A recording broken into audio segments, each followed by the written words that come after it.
Carta aos Hebreus, capítulo 1. Há muito tempo Deus falou muitas vezes e de várias maneiras aos nossos antepassados por meio dos profetas, mas nestes últimos dias falou-nos por meio do Filho, a quem constituiu herdeiro de todas as coisas e por meio de quem fez o universo. O Filho é o resplendor da glória de Deus e a expressão exata do seu ser, sustentando todas as coisas por sua palavra poderosa. Depois de ter realizado a purificação dos pecados, ele se assentou à direita da majestade nas alturas, tornando-se tão superior aos anjos quanto o nome que herdou é superior ao deles. Pois a qual dos anjos Deus alguma vez disse: Tu és meu filho, eu hoje te gerei, e outra vez eu serei seu pai e ele será meu filho? E ainda, quando Deus introduz o primogênito no mundo, diz: Todos os anjos de Deus o adorem. Quanto aos anjos, ele diz: Ele faz dos seus anjos ventos e dos seus servos clarões reluzentes. Mas a respeito do Filho diz: O teu trono, ó Deus, subsiste para todo o sempre. Cetro de equidade é o cetro do teu reino.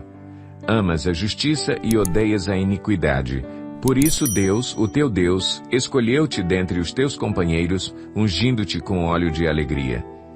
E também diz: No princípio, Senhor, firmaste os fundamentos da terra, e os céus são obras das tuas mãos. Eles perecerão, mas tu permanecerás.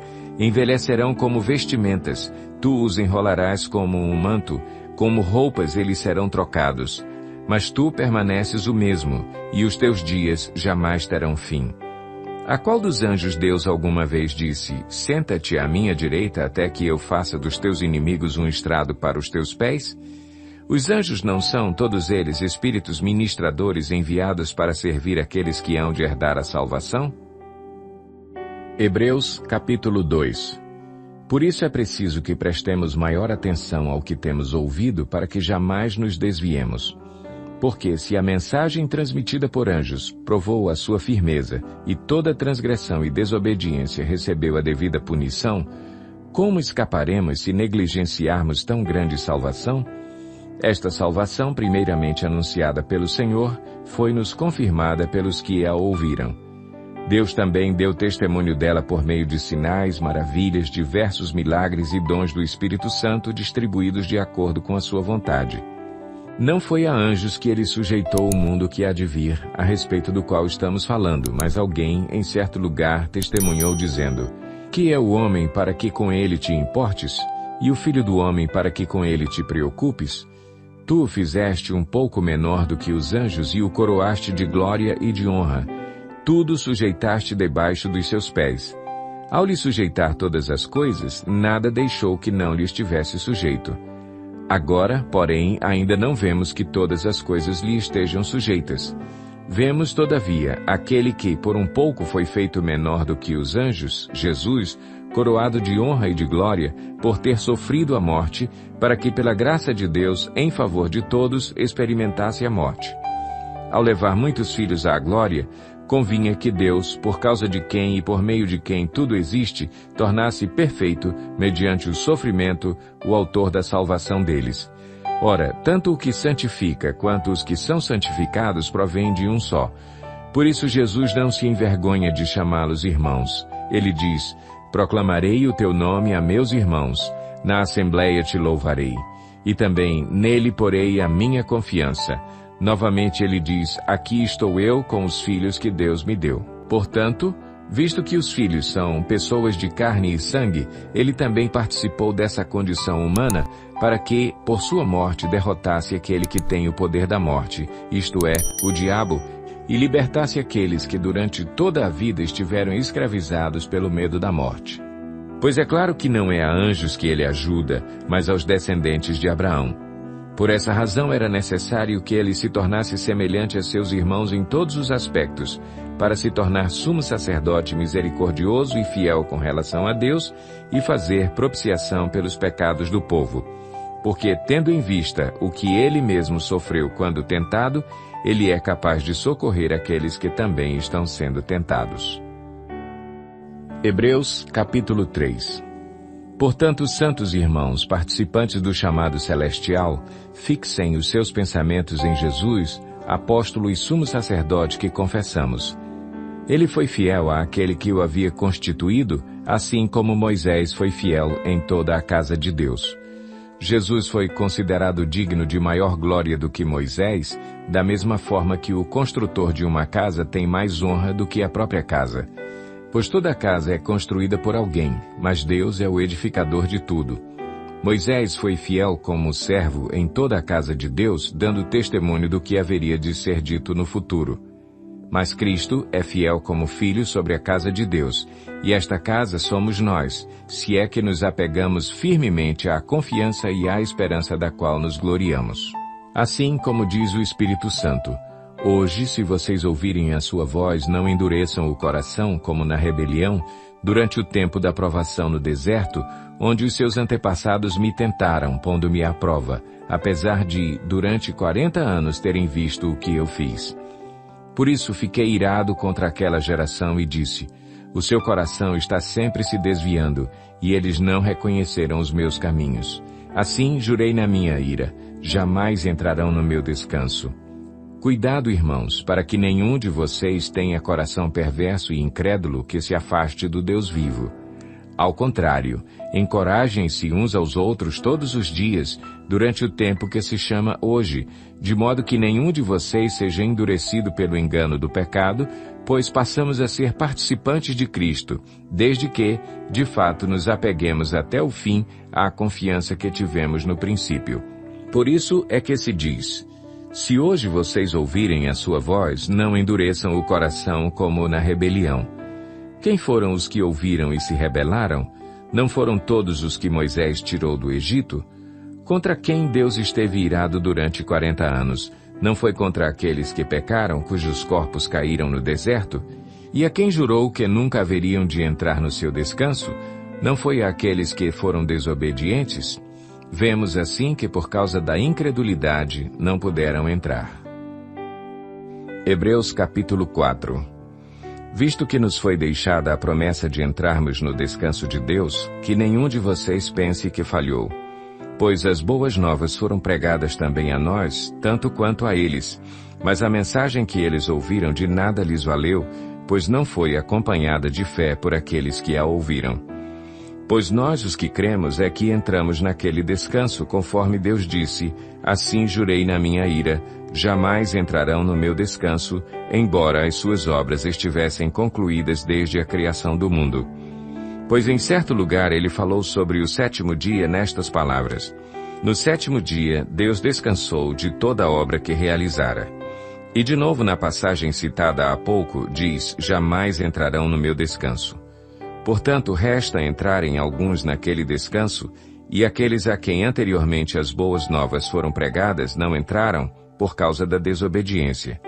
Por isso Deus estabelece outra vez um determinado dia, chamando-o hoje, ao declarar muito tempo depois por meio de Davi de acordo com o que fora dito antes. Se hoje vocês ouvirem a sua voz, não endureçam o coração. Porque, se Josué lhes tivesse dado descanso, Deus não teria falado posteriormente a respeito de outro dia.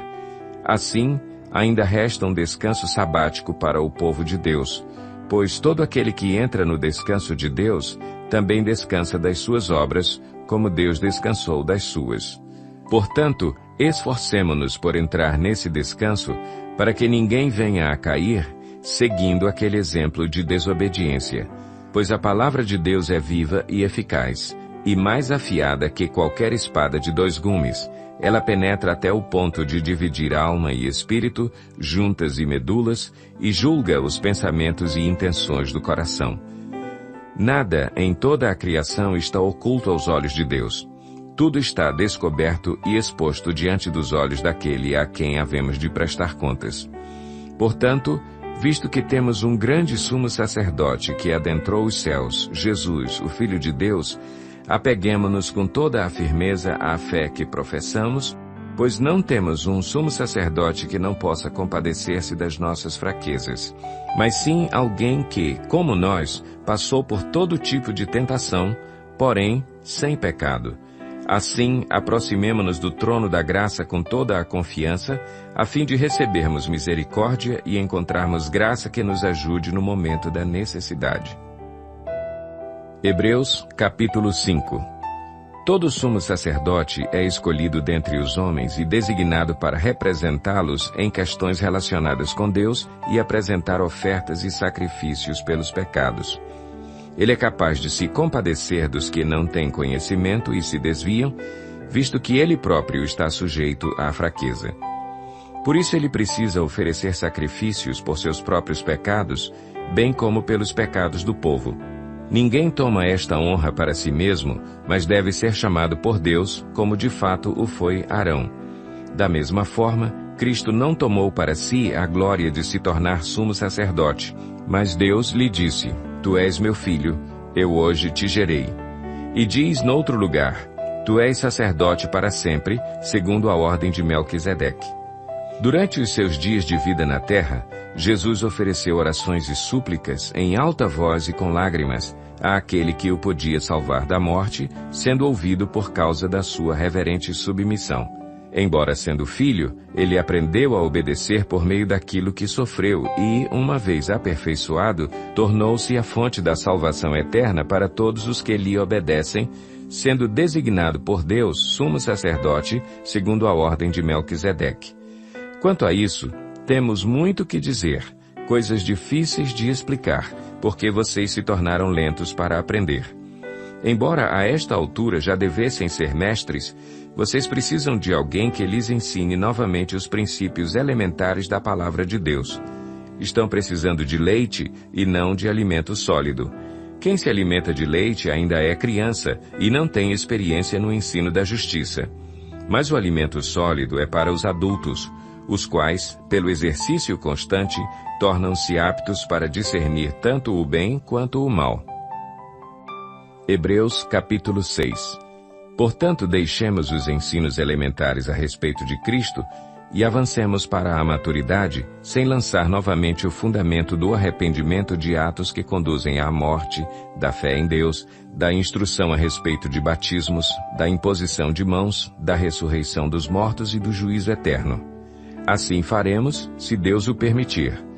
Ora, para aqueles que uma vez foram iluminados, provaram o dom celestial, tornaram-se participantes do Espírito Santo, experimentaram a bondade da palavra de Deus e os poderes da era que há de vir, e caíram, é impossível que sejam reconduzidos ao arrependimento, pois para si mesmos estão crucificando de novo o Filho de Deus, sujeitando-o à desonra pública. Pois a terra que absorve a chuva que cai frequentemente e dá colheita proveitosa àqueles que a cultivam, recebe a bênção de Deus. Mas a terra que produz espinhos e ervas daninhas é inútil e logo será amaldiçoada. Seu fim é ser queimada. Amados, mesmo falando dessa forma, estamos convictos de coisas melhores em relação a vocês, coisas próprias da salvação. Deus não é injusto, Ele não se esquecerá do trabalho de vocês e do amor que demonstraram por Ele, pois ajudaram os santos e continuam a ajudá-los. Queremos que cada um de vocês mostre essa mesma prontidão até o fim, para que tenham a plena certeza da esperança, de modo que vocês não se tornem negligentes, mas imitem aqueles que, por meio da fé e da paciência, recebem a herança prometida. Quando Deus fez a sua promessa a Abraão, por não haver ninguém superior por quem jurar, jurou por si mesmo, dizendo: Esteja certo de que o abençoarei e farei numerosos os seus descendentes. E foi assim que, depois de esperar pacientemente, Abraão alcançou a promessa. Os homens juram por alguém superior a si mesmos, e o juramento confirma o que foi dito, pondo fim a toda a discussão. Querendo mostrar de forma bem clara a natureza imutável do seu propósito para com os herdeiros da promessa, Deus o confirmou com juramento, para que, por meio de duas coisas imutáveis nas quais é impossível que Deus minta, sejamos firmemente encorajados, nós que nos refugiamos nele para tomar posse da esperança a nós proposta. Temos esta esperança como âncora da alma, firme e segura, a qual adentra o santuário interior, por trás do véu, onde Jesus, que nos precedeu, entrou em nosso lugar, tornando-se sumo sacerdote para sempre, segundo a ordem de Melquisedeque. Hebreus, capítulo 7. Esse Melquisedeque, rei de Salém e sacerdote do Deus Altíssimo, encontrou-se com Abraão quando este voltava, depois de derrotar os reis, e o abençoou. E Abraão lhe deu o dízimo de tudo. Em primeiro lugar, seu nome significa Rei de Justiça, depois, Rei de Salém, quer dizer, Rei de Paz. Sem pai, sem mãe, sem genealogia, sem princípio de dias nem fim de vida, feito semelhante ao Filho de Deus, ele permanece sacerdote para sempre. Considerem a grandeza desse homem. Até mesmo o patriarca Abraão lhe deu o dízimo dos despojos. A lei requer dos sacerdotes dentre os descendentes de Levi que recebam o dízimo do povo, isto é, dos seus irmãos, embora estes sejam descendentes de Abraão. Este homem, porém, que não pertencia à linhagem de Levi, recebeu os dízimos de Abraão e abençoou aquele que tinha as promessas. Sem dúvida alguma, o inferior é abençoado pelo superior. No primeiro caso, quem recebe o dízimo são homens mortais. No outro caso, é aquele de quem se declara que vive. Pode-se até dizer que Levi, que recebe os dízimos, entregou-os por meio de Abraão, pois, quando Melquisedeque se encontrou com Abraão, Levi ainda não havia sido gerado. Se fosse possível alcançar a perfeição por meio do sacerdócio levítico, visto que em sua vigência o povo recebeu a lei, por que haveria ainda necessidade de se levantar outro sacerdote segundo a ordem de Melquisedeque e não de Arão? Certo é que, quando há mudança de sacerdócio, é necessário que haja mudança de lei.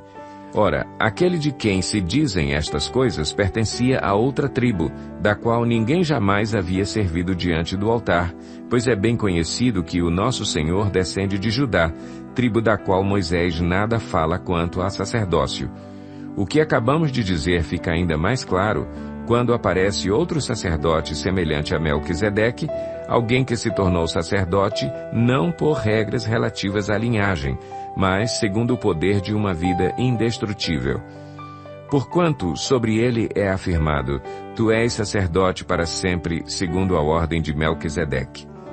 A ordenança anterior é revogada, porque era fraca e inútil, pois a lei não havia aperfeiçoado coisa alguma, sendo introduzida uma esperança superior, pela qual nos aproximamos de Deus. E isso não aconteceu sem juramento. Outros se tornaram sacerdotes sem qualquer juramento, mas ele se tornou sacerdote com juramento quando Deus lhe disse, o Senhor jurou e não se arrependerá. Tu és sacerdote para sempre. Jesus tornou-se por isso mesmo a garantia de uma aliança superior. Ora, daqueles sacerdotes tem havido muitos, porque a morte os impede de continuar em seu ofício. Mas, visto que vive para sempre, Jesus tem um sacerdócio permanente. Portanto, ele é capaz de salvar definitivamente aqueles que, por meio dele, aproximam-se de Deus, pois vive sempre para interceder por eles. É de um sumo sacerdote como este que precisávamos. Santo, inculpável, puro, separado dos pecadores, exaltado acima dos céus. Ao contrário dos outros sumos sacerdotes, ele não tem necessidade de oferecer sacrifícios dia após dia, primeiro por seus próprios pecados e depois pelos pecados do povo. E ele o fez uma vez por todas, quando a si mesmo se ofereceu. Pois a lei constitui sumos sacerdotes a homens que têm fraquezas, mas o juramento que veio depois da lei constitui o Filho perfeito para sempre. Hebreus, capítulo 8. O mais importante do que estamos tratando é que temos um sumo sacerdote como esse, o qual se assentou à direita do trono da majestade nos céus e serve no santuário, no verdadeiro tabernáculo que o Senhor erigiu e não o homem. Todo sumo sacerdote é constituído para apresentar ofertas e sacrifícios, e por isso era necessário que também este tivesse algo a oferecer. Se ele estivesse na terra, nem seria sumo sacerdote, visto que já existem aqueles que apresentam as ofertas prescritas pela lei. Eles servem num santuário que é cópia e sombra daquele que está nos céus, já que Moisés foi avisado quando estava para construir o tabernáculo. Tenha o cuidado de fazer tudo segundo o modelo que lhe foi mostrado no monte. Agora, porém, o ministério que Jesus recebeu é superior ao deles, assim como também a aliança da qual ele é mediador é superior à antiga, sendo baseada em promessas superiores. Pois se aquela primeira aliança fosse perfeita, não seria necessário procurar lugar para outra. Deus, porém, achou o povo em falta e disse: Estão chegando os dias, declara o Senhor, quando farei uma nova aliança com a comunidade de Israel e com a comunidade de Judá. Não será como a aliança que fiz com os seus antepassados, quando os tomei pela mão para tirá-los do Egito.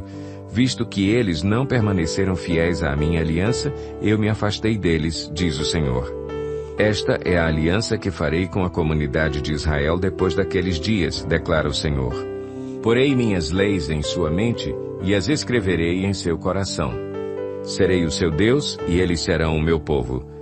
Ninguém mais ensinará ao seu próximo nem o seu irmão, dizendo: Conheça o Senhor, porque todos eles me conhecerão, desde o menor até o maior. Porque eu lhes perdoarei a maldade e não me lembrarei mais dos seus pecados. Chamando nova esta aliança, ele tornou antiquada a primeira, e o que se torna antiquado e envelhecido está a ponto de desaparecer. Hebreus, capítulo 9. Ora, a primeira aliança tinha regras para a adoração e também um tabernáculo terreno. Foi levantado um tabernáculo. Na parte da frente, chamado Lugar Santo, estavam o candelabro, a mesa e os pães da presença. Por trás do segundo véu, havia a parte chamada Santo dos Santos, onde se encontravam o altar de ouro para o incenso e a arca da aliança, totalmente revestida de ouro. Nessa arca estavam o vaso de ouro contendo o maná, a vara de Arão que floresceu e as tábuas da aliança. Acima da arca estavam os querubins da glória, que com sua sombra cobriam a tampa da arca.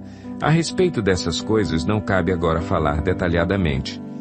Estando tudo assim preparado, os sacerdotes entravam regularmente no lugar santo do tabernáculo para exercer o seu ministério. No entanto, somente o sumo sacerdote entrava no Santo dos Santos apenas uma vez por ano e nunca sem apresentar o sangue do sacrifício que ele oferecia por si mesmo e pelos pecados que o povo havia cometido por ignorância. Dessa forma, o Espírito Santo estava mostrando que ainda não havia sido manifestado o caminho para o Santo dos Santos enquanto permanecia o primeiro tabernáculo. Isso é uma ilustração para os nossos dias, indicando que as ofertas e os sacrifícios oferecidos não podiam dar ao adorador uma consciência perfeitamente limpa. Eram apenas prescrições que tratavam de comida e bebida e de várias cerimônias de purificação com água. Essas ordenanças exteriores foram impostas até o tempo da nova ordem. Quando Cristo veio como sumo sacerdote dos benefícios agora presentes, ele adentrou o maior e mais perfeito tabernáculo, não feito pelo homem, isto é, não pertencente a esta criação. Não por meio de sangue de bodes e novilhos, mas pelo seu próprio sangue, ele entrou no Santo dos Santos de uma vez por todas e obteve eterna redenção. Ora, se o sangue de bodes e touros e as cinzas de uma novilha espalhadas sobre os que estão cerimonialmente impuros os santificam, de forma que se tornam exteriormente puros, quanto mais o sangue de Cristo, que pelo Espírito Eterno se ofereceu de forma imaculada a Deus, purificará a nossa consciência de atos que levam à morte, para que sirvamos ao Deus vivo. Por essa razão, Cristo é o mediador de uma nova aliança, para que os que são chamados recebam a promessa da herança eterna, visto que ele morreu como resgate pelas transgressões cometidas sob a primeira aliança. No caso de um testamento, é necessário que se comprove a morte daquele que o fez, pois um testamento só é validado no caso de morte, uma vez que nunca vigora enquanto está vivo quem o fez. Por isso, nem a primeira aliança foi sancionada sem sangue. Quando Moisés terminou de proclamar todos os mandamentos da lei a todo o povo, levou o sangue de novilhos e de bodes, e também água, lã vermelha e ramos de hisopo, e aspergiu o próprio livro e todo o povo, dizendo: Este é o sangue da aliança que Deus ordenou que vocês obedeçam. Da mesma forma, aspergiu com o sangue o tabernáculo e todos os utensílios das suas cerimônias. De fato, segundo a lei, quase todas as coisas são purificadas com sangue, e sem derramamento de sangue não há perdão. Portanto, era necessário que as cópias das coisas que estão nos céus fossem purificadas com esses sacrifícios, mas as próprias coisas celestiais com sacrifícios superiores. Pois Cristo não entrou em santuário feito por homens, uma simples representação do verdadeiro. Ele entrou nos céus, para agora se apresentar diante de Deus em nosso favor. Não, porém, para se oferecer repetidas vezes, à semelhança do sumo sacerdote que entra no Santo dos Santos todos os anos com sangue alheio. Se assim fosse, Cristo precisaria sofrer muitas vezes, desde o começo do mundo. Mas agora ele apareceu uma vez por todas no fim dos tempos, para aniquilar o pecado mediante o sacrifício de si mesmo. Da mesma forma, como o homem está destinado a morrer uma só vez e depois disso enfrentar o juízo, assim também Cristo foi oferecido em sacrifício uma única vez, para tirar os pecados de muitos, e aparecerá a segunda vez, não para tirar o pecado, mas para trazer salvação aos que o aguardam. Hebreus, capítulo 10. A lei traz apenas uma sombra dos benefícios que hão de vir e não a sua realidade. Por isso ela nunca consegue, mediante os mesmos sacrifícios, repetidos ano após ano, aperfeiçoar os que se aproximam para adorar. Se pudesse fazê-lo, não deixariam de ser oferecidos? Pois os adoradores, tendo sido purificados uma vez por todas, não mais se sentiriam culpados de seus pecados. Contudo, esses sacrifícios são uma recordação anual dos pecados, pois é impossível que o sangue de touros e bodes tire pecados. Por isso, quando Cristo veio ao mundo, disse: sacrifício e oferta não quiseste, mas um corpo me preparaste. De holocaustos e ofertas pelo pecado não te agradaste. Então eu disse: aqui estou.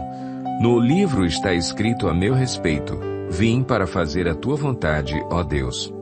Primeiro ele disse: sacrifícios, ofertas, holocaustos e ofertas pelo pecado não quiseste, nem deles te agradaste, os quais eram feitos conforme a lei.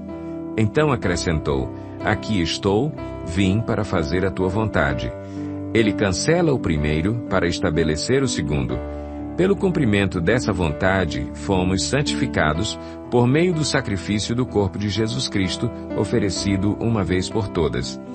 Dia após dia, todo sacerdote apresenta-se e exerce os seus deveres religiosos. Repetidamente oferece os mesmos sacrifícios que nunca podem remover os pecados. Mas quando este sacerdote acabou de oferecer para sempre um único sacrifício pelos pecados, assentou-se à direita de Deus. Daí em diante, ele está esperando até que os seus inimigos sejam colocados como estrado dos seus pés. Porque, por meio de um único sacrifício, ele aperfeiçoou para sempre os que estão sendo santificados. O Espírito Santo também nos testifica a este respeito.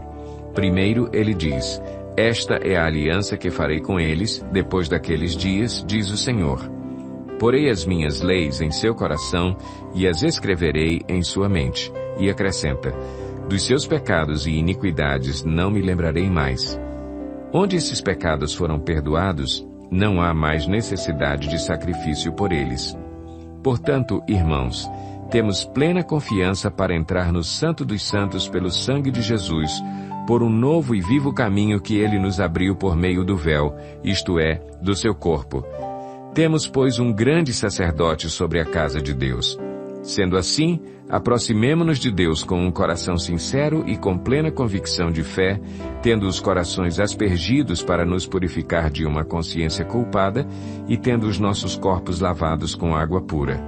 Apeguemo-nos com firmeza à esperança que professamos, pois aquele que prometeu é fiel.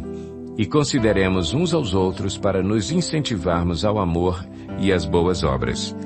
Não deixemos de reunir-nos como igreja, segundo o costume de alguns, mas procuremos encorajar-nos uns aos outros, ainda mais quando vocês veem que se aproxima o dia. Se continuarmos a pecar deliberadamente depois que recebemos o conhecimento da verdade, já não resta sacrifício pelos pecados, mas tão somente uma terrível expectativa de juízo e de fogo intenso que consumirá os inimigos de Deus. Quem rejeitava a lei de Moisés morria sem misericórdia pelo depoimento de 2 ou 3 testemunhas. Quão mais severo castigo, julgam vocês, merece aquele que pisou aos pés o Filho de Deus, profanou o sangue da aliança pelo qual foi santificado e insultou o Espírito da graça? Pois conhecemos aquele que disse: a mim pertence a vingança, eu retribuirei, e outra vez o Senhor julgará o seu povo. Terrível coisa é cair nas mãos do Deus vivo. Lembrem-se dos primeiros dias, depois que vocês foram iluminados, quando suportaram muita luta e muito sofrimento. Algumas vezes vocês foram expostos a insultos e tribulações, em outras ocasiões fizeram-se solidários com os que assim foram tratados. Vocês se compadeceram dos que estavam na prisão e aceitaram alegremente o confisco dos seus próprios bens, pois sabiam que possuíam bens superiores e permanentes. Por isso, não abram mão da confiança que vocês têm. Ela será ricamente recompensada. Vocês precisam perseverar, de modo que, quando tiverem feito a vontade de Deus, recebam o que Ele prometeu. Pois, em breve, muito em breve, aquele que vem virá e não demorará. Mas o meu justo viverá pela fé. E, se retroceder, não me agradarei dele. Nós, porém, não somos dos que retrocedem e são destruídos, mas dos que creem e são salvos. Hebreus, capítulo 11. Ora, a fé é a certeza daquilo que esperamos e a prova das coisas que não vemos. Pois foi por meio dela que os antigos receberam bom testemunho. Pela fé entendemos que o universo foi formado pela palavra de Deus, de modo que aquilo que se vê não foi feito do que é visível. Pela fé, Abel ofereceu a Deus um sacrifício superior ao de Caim. Pela fé ele foi reconhecido como justo, quando Deus aprovou as suas ofertas. Embora esteja morto, por meio da fé ainda fala. Pela fé Enoque foi arrebatado, de modo que não experimentou a morte. E já não foi encontrado, porque Deus o havia arrebatado, pois antes de ser arrebatado recebeu testemunho de que tinha agradado a Deus. Sem fé é impossível agradar a Deus, pois quem dele se aproxima precisa crer que ele existe e que recompensa aqueles que o buscam. Pela fé Noé, quando avisado a respeito de coisas que ainda não se viam, movido por santo temor, construiu uma arca para salvar sua família. Por meio da fé, ele condenou o mundo e tornou-se herdeiro da justiça que é segundo a fé. Pela fé, Abraão, quando chamado, obedeceu e dirigiu-se a um lugar que mais tarde receberia como herança, embora não soubesse para onde estava indo. Pela fé peregrinou na terra prometida como se estivesse em terra estranha. Viveu em tendas, bem como Isaque e Jacó, co-herdeiros da mesma promessa. Pois ele esperava a cidade que tem alicerces, cujo arquiteto e edificador é Deus. Pela fé Abraão e também a própria Sara, apesar de estéril e avançada em idade, recebeu poder para gerar um filho, porque considerou fiel aquele que lhe havia feito a promessa. Assim, daquele homem já sem vitalidade, originaram-se descendentes tão numerosos como as estrelas do céu e tão incontáveis como a areia da praia do mar. Todos estes viveram pela fé e morreram sem receber o que tinha sido prometido. Viram-no de longe e de longe o saudaram, reconhecendo que eram estrangeiros e peregrinos na terra. Os que assim falam mostram que estão buscando uma pátria. Se estivessem pensando naquela de onde saíram, teriam oportunidade de voltar. Em vez disso, esperavam eles uma pátria melhor, isto é, a pátria celestial.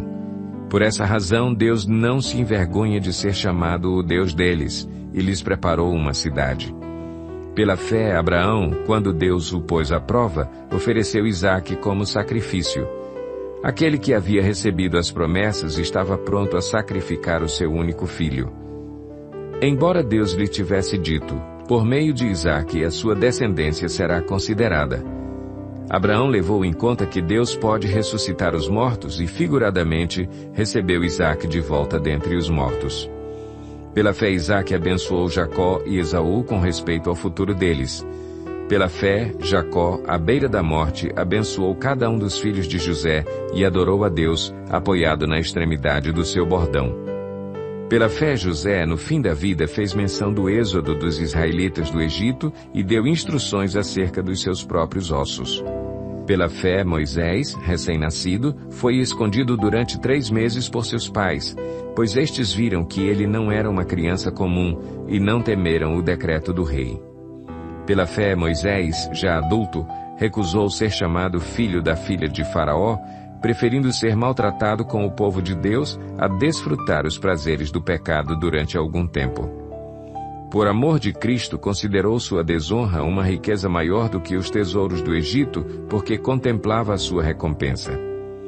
Pela fé saiu do Egito, não temendo a ira do rei, e perseverou porque via aquele que é invisível. Pela fé celebrou a Páscoa e fez a aspersão do sangue para que o destruidor não tocasse nos filhos mais velhos dos israelitas. Pela fé o povo atravessou o Mar Vermelho como em terra seca, mas quando os egípcios tentaram fazê-lo, morreram afogados. Pela fé caíram os muros de Jericó depois de serem rodeados durante 7 dias. Pela fé, a prostituta Raabe, por ter acolhido os espiões, não foi morta com os que haviam sido desobedientes. Que mais direi? Não tenho tempo para falar de Gideão, Baraque, Sansão, Jefté, Davi, Samuel e os profetas, os quais, pela fé, conquistaram reinos, praticaram a justiça, alcançaram o cumprimento de promessas, fecharam a boca de leões, apagaram o poder do fogo e escaparam do fio da espada. Da fraqueza tiraram força, tornaram-se poderosos na batalha e puseram em fuga exércitos estrangeiros. Houve mulheres que, pela ressurreição, tiveram de volta os seus mortos. Uns foram torturados e recusaram ser libertados para poderem alcançar uma ressurreição superior. Outros enfrentaram zombaria e açoites. Outros ainda foram acorrentados e colocados na prisão, apedrejados, cerrados ao meio, postos à prova, mortos ao fio da espada. Andaram errantes, vestidos de pele de ovelhas e de cabras, necessitados, afligidos e maltratados.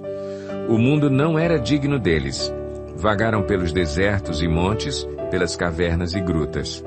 Todos estes receberam bom testemunho por meio da fé. No entanto, nenhum deles recebeu o que havia sido prometido. Deus havia planejado algo melhor para nós, para que conosco fossem eles aperfeiçoados. Hebreus, capítulo 12. Portanto, também nós, uma vez que estamos rodeados por tão grande nuvem de testemunhas, livremo-nos de tudo o que nos atrapalha e do pecado que nos envolve, e corramos com perseverança a corrida que nos é proposta, tendo os olhos fitos em Jesus, autor e consumador da nossa fé.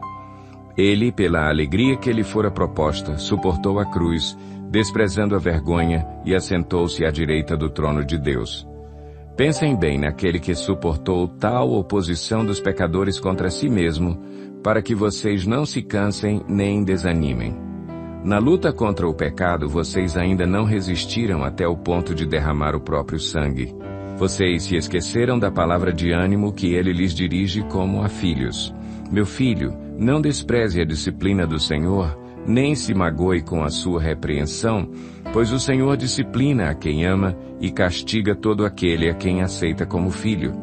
Suportem as dificuldades, recebendo-as como disciplina. Deus os trata como filhos.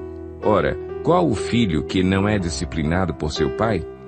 Se vocês não são disciplinados e a disciplina é para todos os filhos, então vocês não são filhos legítimos, mas sim ilegítimos. Além disso, tínhamos pais humanos que nos disciplinavam, e nós os respeitávamos. Quanto mais devemos submeter-nos ao Pai dos Espíritos, para assim vivermos. Nossos pais nos disciplinavam por curto período, segundo lhes parecia melhor. Mas Deus nos disciplina para o nosso bem, para que participemos da sua santidade. Nenhuma disciplina parece ser motivo de alegria no momento, mas sim de tristeza. Mais tarde, porém, produz fruto de justiça e paz para aqueles que por ela foram exercitados. Portanto, fortaleçam as mãos enfraquecidas e os joelhos vacilantes. Façam caminhos retos para os seus pés, para que o manco não se desvie, antes seja curado. Esforcem-se para viver em paz com todos e para serem santos. Sem santidade ninguém verá o Senhor. Cuidem que ninguém se exclua da graça de Deus, que nenhuma raiz de amargura brote e cause perturbação, contaminando muitos. Que não haja nenhum imoral ou profano, como Esaú, que por uma única refeição vendeu os seus direitos de herança como filho mais velho. Como vocês sabem, posteriormente, quando quis herdar a bênção, foi rejeitado, e não teve como alterar a sua decisão, embora buscasse a bênção com lágrimas.